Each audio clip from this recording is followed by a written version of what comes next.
되게 이제 영어 자체를 다른 언어도 마찬가지지만 만만하게 생각해요. 그러니까 우리 한국 사람들은 영어 하게 되면 내가 올해 이제 영어를 이제 어느 정도 해야겠어라고 하면 흡사 헬스장 1년 끊는 것처럼 다 하고 이제 뭐 신발도 또 하나 사고 이제 하고 나 한다.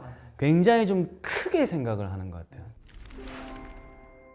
홍콩 후짜. 네, 안녕하세요. 반갑습니다. 네, 요즘 이제 초등학생들 위해서 이렇게 컨텐츠를 많이 제작하고 있는 교육 크리에이터, 저는 홍콩쌤이라고 합니다. 반갑습니다.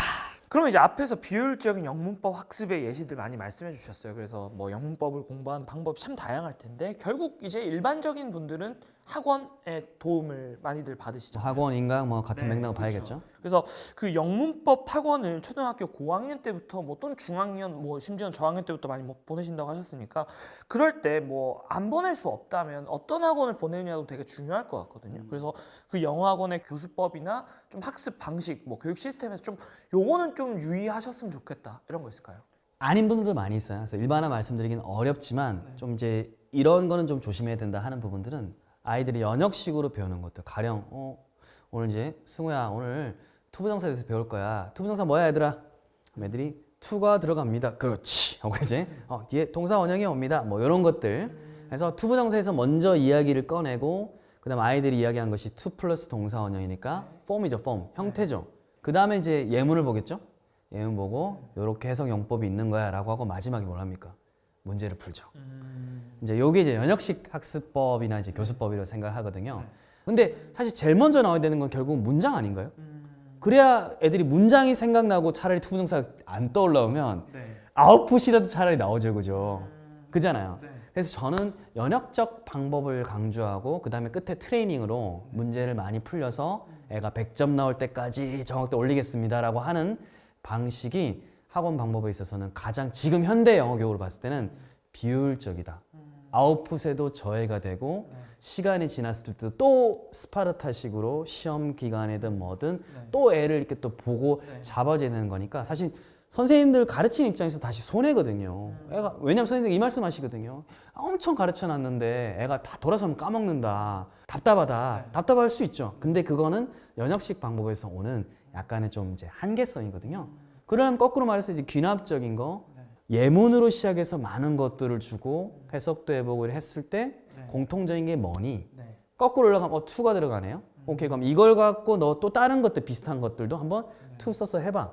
단어는 줄게. 이렇게 쭉쭉 빌드업을 하면 애가 지금 라이팅을 하고 있는 거잖아요. 그리고 마무리를 뭐가 주는 거예요? 투 더하기 뭐는 사실 이걸 투부정사라고 해요. 투 다음에 많은 단어를 썼지? 네, 엄청 많은 동사를 썼어요. 그래서 만능으로 쓰니까 투 다음에 정해져 있지 않아서 부정. 그래서 투 부정사라고 하는 거야. 거꾸로 되면 애들 입장에서 그런데 시작은 많은 예문들로 시작했고 많이 썼잖아요. 그렇게 되면 문제풀이는 그냥 얻어 걸리는 거죠. 문제풀이는 마무리가 아닌 거예요. 제가 중고등학생들 보면 중1 때 했던 문법을 중2 때 하고 똑같은 걸 중3 때 하고 똑같은 걸 고1, 고2, 심지어 고3 때까지 해요. 제일 이게 얼마나 비효율적인 코어가 없어서 그런 거예요. 코어가 없었어요. 시작이 영어이고 시작이 문법에 대한 설명이기 때문에 원어민들이 막 많이 쓰는 것들을 영어학자들이 정리한 게 문법이잖아요. 그런 관점에서 이게 올라가는 것이 필요하고 그렇기 때문에 원서를 읽고 영상을 보면서 막 접한 것들을 이제 정리하는 것이 문법인데 흡사 문법이 무슨 신이라도 되는 것처럼 오늘 이거에 대해서 배워보겠다. 보어로 쓰이는 것은 주어로 쓰이는 것은 니네들이 구분할 수 있어야 돼.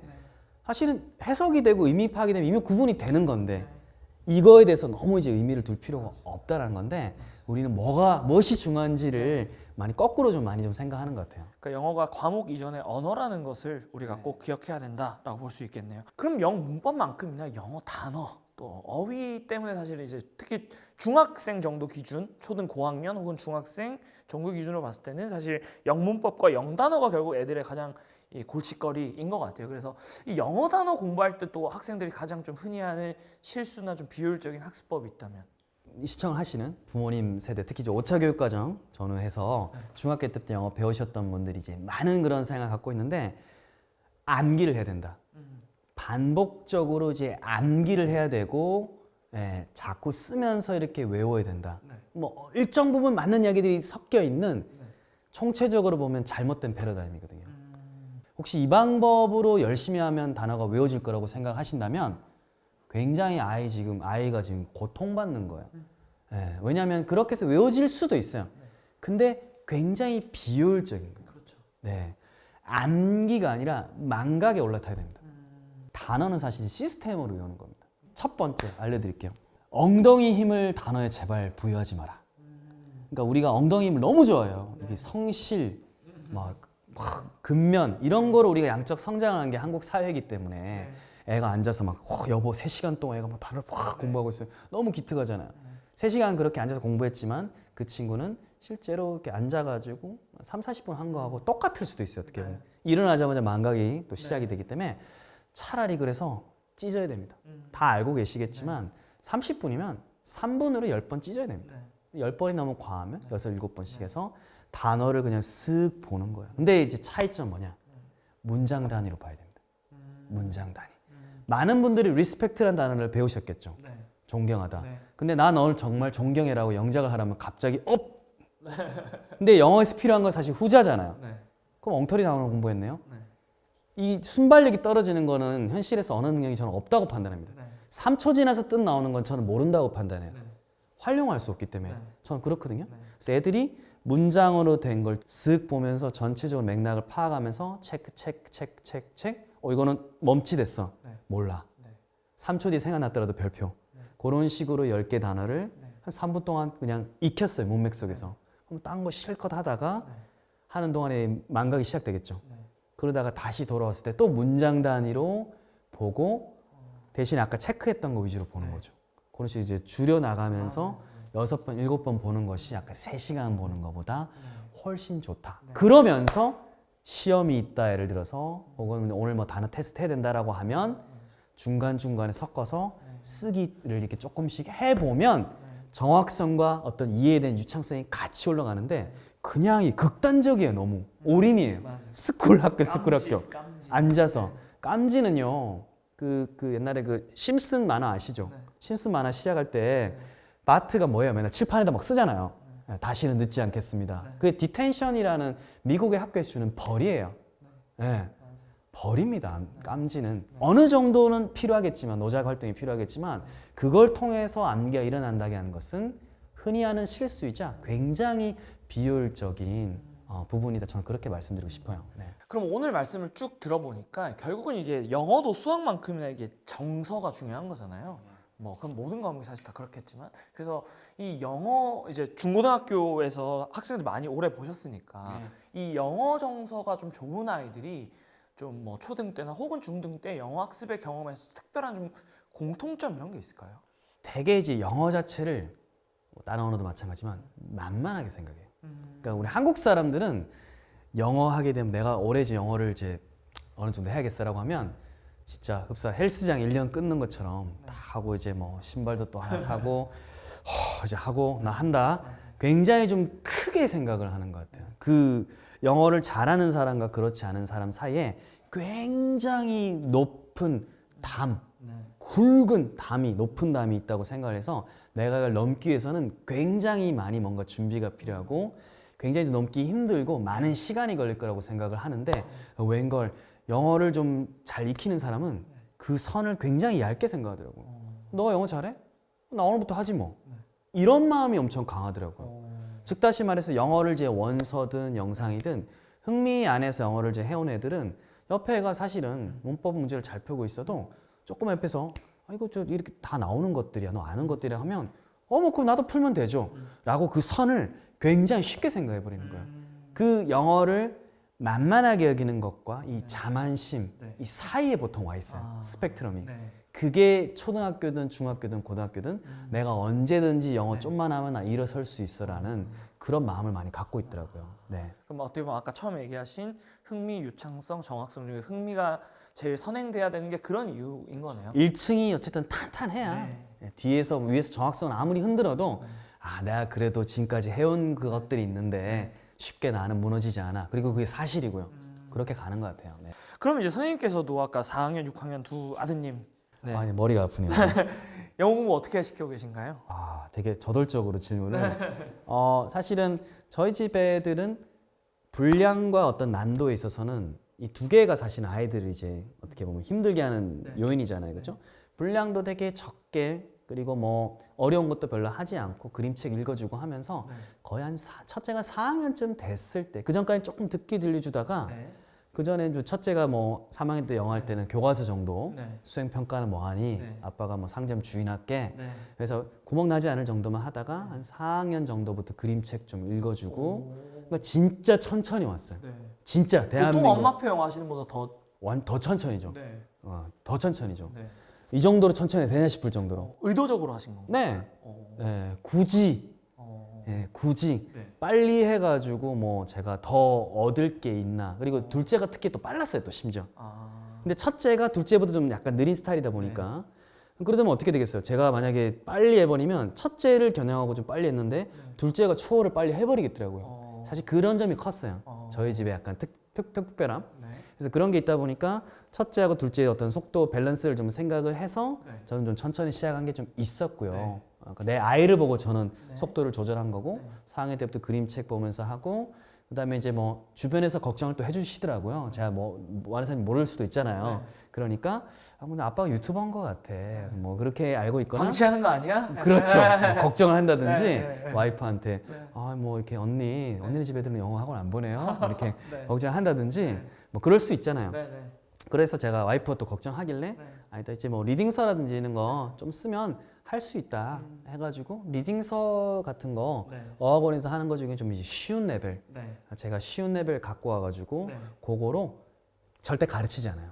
쉬운 걸 하면 애가 혼자서 QR 찍고 뭐하고 문제 푸는 거에 혼자 되잖아요. 네. 그럼 이제 그거 일주일 정도는 봐주는 거예요. 하고 오케이 잘했어. 와 너 밖에 나가면 너 시험 탑반이야 뭐 이렇게 뻥 좀 쳐주고 네. 그럼 애가 이제 자신감 빡 올라가죠. 네. 그럼 다음 날에도 또 시키고 그러니까 습관 안에 영어가 있는 거지 애가 영어를 한다는 크게 생각 안 했어요. 그리고 맨날 제가 영어도 잘한다고 네. 해줬거든요. 네. 네. 그러니까 애가 이제 그거 해가지고 하나씩 두 개씩 나가다 보니까 이제 좀 습관이 됐죠. 그럼 이제 저희 집 첫째 같은 경우 일찍 일어나요. 6시 반에 일어납니다. 저희 집 어르신인데 예. 그럼 일어나서 불이 켜지고 해! 읽는 소리가 막 들리고 해요. 그래서 제가 그걸 보니까 둘째가 어때요? 지기 싫잖아요. 네. 둘째 스타일 아니까. 네. 그럼 둘째가 또 따라 하는 거죠. 아빠 나도 주세요. 네. 그래서 제가 안 되는데 이거 비싸. 아빠 한 달에 월급이 저기 10만 원인데 네. 지금 힘들어. 네. 아빠 진짜 너무 공부하고 싶어요. 네. 아, 그래? 진짜 공부하고 싶어? 엄마랑 상의를 해볼게. 네. 라고 해가지고 어쩔 수 없이 네. 이렇게 둘째도 네. 같은 책이에요. 네. 레벨도 달라요. 어. 네, 레벨 달라요. 근데 둘째가 제 레벨이 더 높습니다. 어. 그래도 제가 첫째한테는 너가 잘하니까 너는 한 바퀴 돌려서 다시 내려온 거라고 해줬어요. 아. 네, 그래서 네. 그렇게 해가지고 지금 그 리딩스 하고 끝나고 나면 제가 뭐라고 하냐면 네. 요즘 화상영어 조금씩 시키거든요. 네. 고학년이니까. 네. 화상영어 하니까 어떻게 되겠어요? 난리가 나죠, 그죠? 애들이 뭐 잘하겠어요? 묵비권 행사하죠, 애들이 이렇게. 원어민 쌤도 이게 뭐야 이런 상황으로 대치 상황이 벌어져요, 진짜 무슨 총격전한 대치 상황인 줄 알았어요. 방에서 막 이렇게 있어. 와이프가 막 입틀 막 하면서 이게 뭐냐, 오빠 어떻게 된 거냐. 그래서 내가 이게 가진 게 없기 때문에 말을 하고 싶어도 말할 수 있는 게 없으니까 서로 이렇게 텔레파시다. 그래서 애들이 나오니까 제가 그 실패 경험을 하도록 딱 하고 나와서 어땠냐 했더니 힘들었어요. 그래서 그러면 너가 이제 리딩도 하지만 너는 그럼 소리 내서 말하는 거 하면 좀 더 좋겠네. 그럼 거기 있는 거라도 말하면 되잖아. 했더니 애가 이제 Y에 대한 게 풀어졌죠. 그래서 요즘은 읽어요. 소리 내서 많이 읽어요. 한 개 지문 읽으면 한 개 지문 짧습니다. 하면 제가 20번씩 시킵니다. 너 이래가지고 또 원어민 앞에서 묵비권 행사하면 어떻게 되겠냐 했더니 애가 no!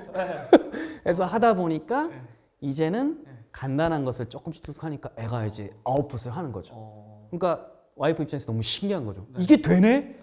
정말 아니었던 것 같은데 엉망이었던 것 같은데. 그래서 저희 집은 그런 식으로 느리지만 아이한테 맞춰서 하나하나 이렇게 지금 단추를 깨고 있는 중입니다. 선생님께서 아빠로서 그리고 교육자로서 영어 학습에서 가진 원칙이나 마인드셋 그리고 또 부모님들께 꼭 이 마인드셋은 가지셨으면 좋겠다 얘기해 주실 만한 게 있다면 우리 시절에 배웠던 정확성을 가지고 아이의 어떤 실력을 테스트하려고 하지 말아주세요.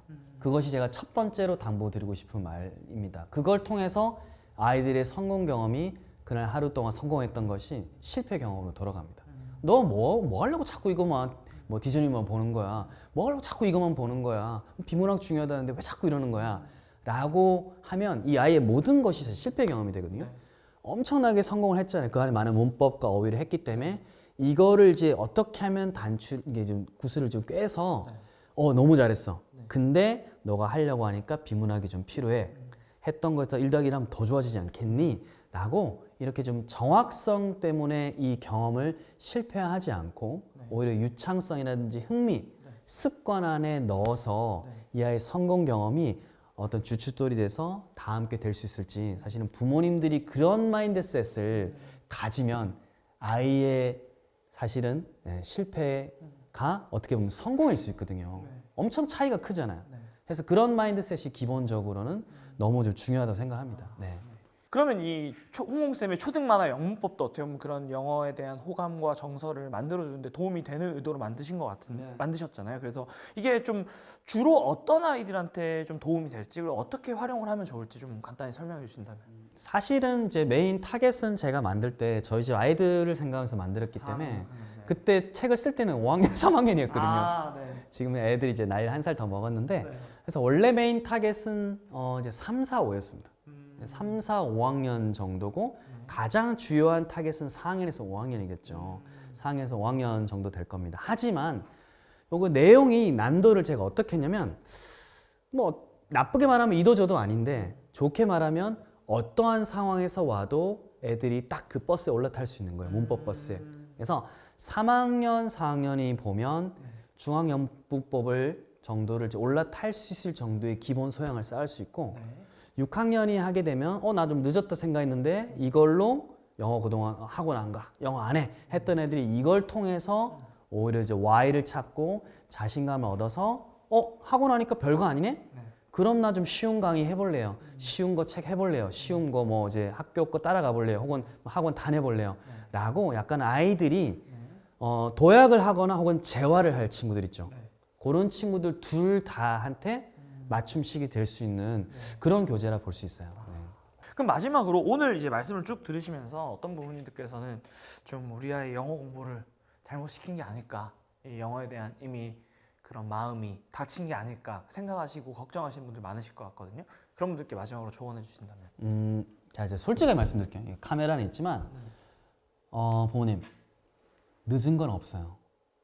진짜 늦은 건 없습니다. 늦었다고 생각을 하거나 혹은 누군가한테 늦었다고 그런 말을 듣는다면 지워버리십시오. 분명히 또 어떤 학원에 가면 어머니 왜 이렇게까지 방치하셨어요? 왜 이렇게 늦게 오셨어요? 하겠지만 전 진짜 전문가라고 하면 그 아이의 상황에 맞는 무기를 개발시킬 수 있도록 조력을 해주는 사람이지 겁을 주는 사람이 아니라고 생각합니다. 그래서 망가졌다, 늦었다 그런 생각 갖지 마십시오. 이 하나의 또 좋은 계기를 통해서 혹은 저 같은 영어도 대변인을 통해서 아이들의 흥미부터 살리고 그 다음에 자신감을 살리고 그것이 습관이 되게 만들면 못할 건 없다. 이렇게 말씀드리고 싶습니다.